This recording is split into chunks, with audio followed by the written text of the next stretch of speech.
Hi everyone, welcome to my double game week 33 transfer plan. We still have one more game to go in game week 32, but I'm already looking ahead for the double game week 33. And in this video, I'm going to bring you my transfer plans, my chip strategy, and also bring you the best double game week players to buy. Now, if this sounds good, do me a favor, drop a like and subscribe.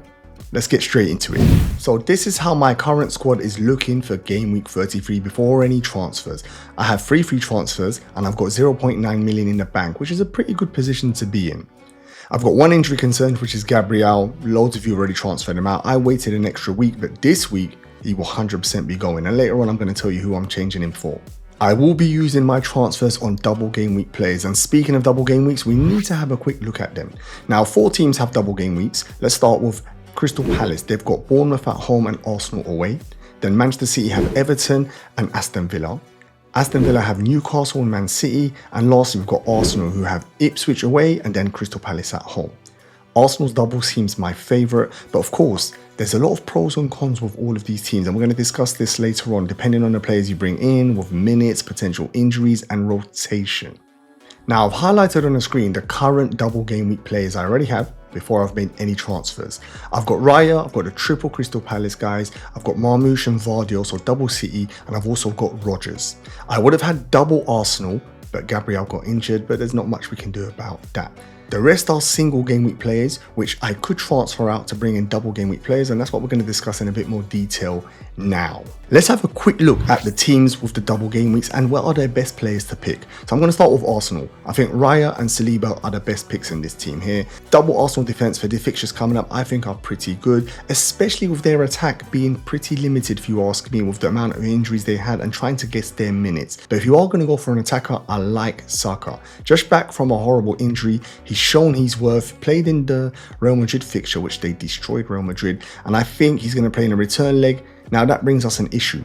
Does he get managed minutes? And this is the most worrying thing with these games. Double game weeks, tight turnaround, and Saka just come back from a long layoff, a horrible injury. We bring him in, some are even considering captaining him, but what if you only get 60 minutes, 50 minutes in both games, which is definitely a possibility. The other midfield options are Martinelli and Moreno. Moreno playing up front recently and done a pretty good job. Again, with the minutes, you're not 100% sure. Arteta could change it up, but also he has played in midfield at times if he's had to rotate the midfielders. Martinelli's had a stop-start season. Recently, he's shown his qualities. He's come back in favour, actually, and I've watched him and been impressed. Again, I'm not quite sure if I'd go Moreno or Martinelli over Saka, especially his budget constraints isn't an issue. With players like Haaland being injured, I don't think we need to take any shortcuts and just bring in the best players, and Saka's definitely one of the best players at Arsenal. KIWIOR's in the graphic mainly because if you do have budget constraints, although I said it's very unlikely, he's a cheap alternative to SALIBA. Now, when you look at my team, where would these players fit in? You can already see David Raya. So for me, Gabriel to SALIBA seems a straightforward move and more than likely a move I'm going to make. We'll talk about that in a bit more detail later. If I was to bring in another Arsenal player, it's going to be Saka. And who would leave? I think Palmer, who's not been that great. Chelsea have dropped and it looks like they're putting their focus on the European fixture as well. But Palmer is without a doubt one of the single game week players I am looking to replace. There's a lot of money in him. It allows me to bring in any midfielder, and Saka is up there as one of the best midfielders for this double game week. Albeit there is an alternative, which we're going to talk about later. So from the Arsenal boys, that's the only 2 I could possibly bring in. One of them being straightforward SALIBA, the other Saka. Sounds very exciting, but again, I'll have to judge it after the Real Madrid fixture and just try to get a feeling whether I'm going to get enough minutes over the doubles. Now, the next team I want to talk about is Crystal Palace. For a lot of us, we've already tripled up on them because they had the double in game week 32.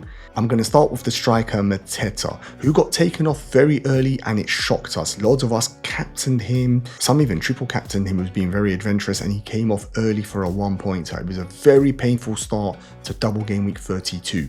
Now, Glasner gave us an update. At first, we were worried it was an injury. It's not an injury. It's merely his performance wasn't good enough, so he's taken him off. So Glasner clearly is giving him a kick up the bum, and we're hoping that's worked and Mateta returns to his best form midweek. Eza and Saar, both outstanding, both great prices. They both return in game week 32 and they might even return more points. I love both of them. Me personally, I would bring in Eza, that's who I've gone for. But if you have got Saar, You don't change that around. You just keep and stick with it. Munoz is having an outstanding season and I really like him. You could go for the double midfield permutation, but for me, I've gone with Munoz, who I'm still more than happy to have in my team. I've got Henderson as a goalkeeper. Some of you have already gone there. Excellent goalkeeper, having a great season actually, and definitely an option, a cheap option to throw into goal. I was struggling to give you a 6 Crystal Palace player, so hence why Glasner had to be in here. And to be fair, loads have activated the assistant manager chips. They went for the table bonus against Man City, and at one stage it was looking pretty good. But then Man City turned it around and ended up giving him a good beating. It was unlucky, but you get another chance to try because it's a double game week and they have a double, so you could really stick with him for the next game week as well. Now with Crystal Palace, from my perspective, I don't really need to do any shopping and I'm hoping none of them get injured after that midweek fixture. But I've already got Munoz, Eza and Mateta. That's my favourite triple up from Crystal Palace. Now the next team doubling is Manchester City and I've got 6 players up here for you. The 2 favourites for me is Marmoush and Vardio, hence why they're already in my team. After that, you really are in potluck territory, mainly because Man City have not had the best season. A lot of their players have underperformed. Again, Pep rotates when you don't expect it. Their minutes have not been great, but I've tried my best to reach out and put 6 players in. Midfielders. So we've got Doku, Savinho, their minutes and rotation risks. So for me personally, I've put them in, but mainly because if you already own them, I think you risk it and go with them and hope Pep plays them. But the reality is I would not consider those 2 players at all. I've got Diaz, who has recently started to play and get in the minutes, which is excellent. But I still prefer Vardio, mainly because of the attacking potential. Yes, Vardio's not playing left back where he gets to attack much more, but even at centre back, if he gets an opportunity near a set piece or he just ventures up there, I just prefer him than Diaz for potential returns. But my real favourite pick from Manchester City and a huge possibility of someone coming into my team is Kevin De Bruyne. You saw the potential of what he done in his last game. He's already announced he'll be leaving, so you know he's going to want to leave on a super high note, making sure he gets Manchester City into the top 4 for the Champions Leagues. Now, it's a big shame I've not got Phil Foden in here, the player of the season last year, not even in the top 6 picks for Manchester City in a double game week. But that's where we're at the moment. I would not consider him at all. Now, you watch him score a hat-trick. This is FPL for you. Now, when you look at Manchester City players and look at my team, I've already got my 2 favourite, which is Marmoush and Vardio. Would I add a third one? Yes. Kevin De Bruyne is a serious consideration and he will be fighting for the slot that I just spoke about Saka could get into, and that is Palmer's position. Palmer is more than likely going to leave my team for a couple of reasons. Just not performing for his price. He hasn't got a double game week, and I want a player that's got a double game week with potential to be super explosive, and Kevin De Bruyne does tick that. Now, I will say this. We are talking about an injury-prone player at the twilight of his career, which means minutes could be managed. Now, Manchester City are still in the FA Cup, so they do have their eyes on other trophies as well, albeit they do need top 4 as well. The reason I put this together, I'm trying to work out in my head, is he a superior pick than Saka? Both excellent players. Both normally are locked in for minutes, but a combination of Saka just back from injuries and Kevin De Bruyne's been injured for the majority of the season, in and out, plus form. I'm not quite sure which one I'm going to go for. Kevin De Bruyne's fresh on my mind, mainly because he returned possibly this weekend, but I do know what Saka's capable of and he might remind me against Real Madrid. But that slot there will be taken up by one of those 2, and we'll talk about that a little bit more later on. Now, the last team with a double up is Aston Villa. I've got 6 players on the screen here for you. I'm going to run through Ollie Watkins. He was an FPL manager's favourite last season. Having a strange season, this one. In and out of the team recently. I'm not quite sure if it's injuries, form, or is it just the new players that Unai Emery's brought in? Does he prefer the way they play? Someone like Rashford, could he stretch the defences a bit more than Ollie Watkins does? Maybe that's being harsh and he's just being injured, but with him, I will be keeping an eye out on him. He's definitely someone I've earmarked for the double game week 33. Now, midfielders, oh my goodness, they have loads. They've gone shopping and their team's looking really solid actually. So let's have a look. We've got Milan, who can play up front and can play wide. We've got Marcus Rashford, who at one stage at Manchester United looked like he was finished, rejuvenated, playing with a smile on his face, and more importantly, banging in the goals. I like Rashford as a pick as well, especially if we find out Ollie Watkins is injured or it looks like his minutes are going to be managed again. The superstar of the Aston Villa midfielders, he's priced, don't let that deceive you, he should be 8.5 million. He's having a great season, returned 3 weeks in a row a minutes machine. Now, hopefully we don't jinx it and we all think he's 100% starting the double. Next thing you know, he hardly plays. But at the moment, he's my favorite, and that's why he's already in my team.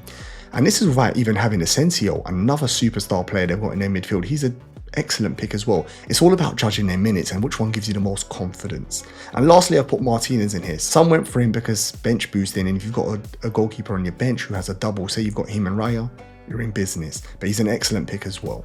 Now, with the Aston Villa players, you can see in my team, I only have one at the moment, which is Rodgers. And I'm actually very happy to own him. Apart from I've benched him the last 3 weeks, but he will be played in game week 33. So let's see what happens there. Now, the Aston Villa player I really am considering is Ollie Watkins. The reason I say this to you is Isaac. I've got the money there. He only has a single game week. I really want to bring in Watkins, but for that I would need some confidence over his minutes. Now, I'm not quite sure what's going on. They do have a midweek fixture in the Champions League versus PSG. From that perspective, I want to see 2 things. Do they get through? Because if they do, then of course we know there's going to be minutes managed going forward. Unai Emery will 100% have his eye on that Champions League. But also to try and get an indication of what's going on with Watkins. Is he injured? Are they managing him? What's going on? Because the reason is, if he is out injured, then Rashford becomes a big player for me. I would probably swap my strategy and take Murphy out and bring Rashford in. So this is why that Watkins news is very, very important. Villa do have some exciting players. And the last potential option there is a defender. I could take out Livramento and bring in a Konsa. Now, me personally, I'm not quite sure that's worth a hit or using a free transfer. Konsa's ceiling is not very high. He's not the most attacking centre-back at all in the Premier League. It's quite rare you get an attacking return. And Aston Villa have not been keeping clean sheets. When you put that together, that makes me think it's almost a luxury move to bring in. Yes, he's consistent normally with the minutes, but from my perspective, I don't think it's worth a hit. Apart from that, I did consider some single game week players like Mbumo, for example. Yes, he might only have a single game week. When you look at his minutes, but also the fixtures plus penalty taking, he could be someone I could bring in if I really do get cold feet on some of these double game week players. Mohamed Salah, I've not considered one bit to take him out. After signing his new contract, the fixture is gorgeous. Yes, it might be a single game week fixture, but for me, no chance he leaves. Milenkovic is the player I brought in on my wild card. Yes, recently Nottingham Forest have conceded and lost a couple of games, but I still have faith in him and I think they'll finish the season strong. I don't see myself transferring him out to bring in a double game week defender, when in reality those double game week fixtures look maybe better suited for the attackers and not the defenders. So as I spoke about earlier on, this is the 3 transfers I'm considering. Gabriel, straight swap for Saliba. It's a sideways move, but there's not much I could do about that. Gabriel's injury forces my hand. I definitely want the double Arsenal defensive cover. After that is Palmer. He will be leaving, and this is the one that I'm going to go for something a bit juicy, not boring. So it's either Kevin De Bruyne's coming in or Saka. Now, both of them have a double, both excellent players, both have the potential to go off. And if I'm honest with you, more than likely one of those 2 would be my captain. And lastly, Isaac. It'd be sad to see him leave my team, but Newcastle's fixtures are going to toughen up as well. Plus, someone like Watkins could allow me to have a double game week player. So these are the 3 options. Now, I did say to you a minute ago, Palmer could easily be not Kevin De Bruyne, it could be Saka. Isaac might not go and leave the team. Murphy could leave and Rashford could come in. The reason I say this for you is the information is key. We've got Champions League fixtures and we still have one more Premier League fixture. So things could change drastically. Say Mateta gets injured, plans could change. But if everything goes according to plan, this is what I'm looking to do. Now, there is one more situation where I could take a -4 as well, bringing my team up to 11 double game week players in. Now, I will only do this if a double game week player stands out to me, and it has to be an attacking player.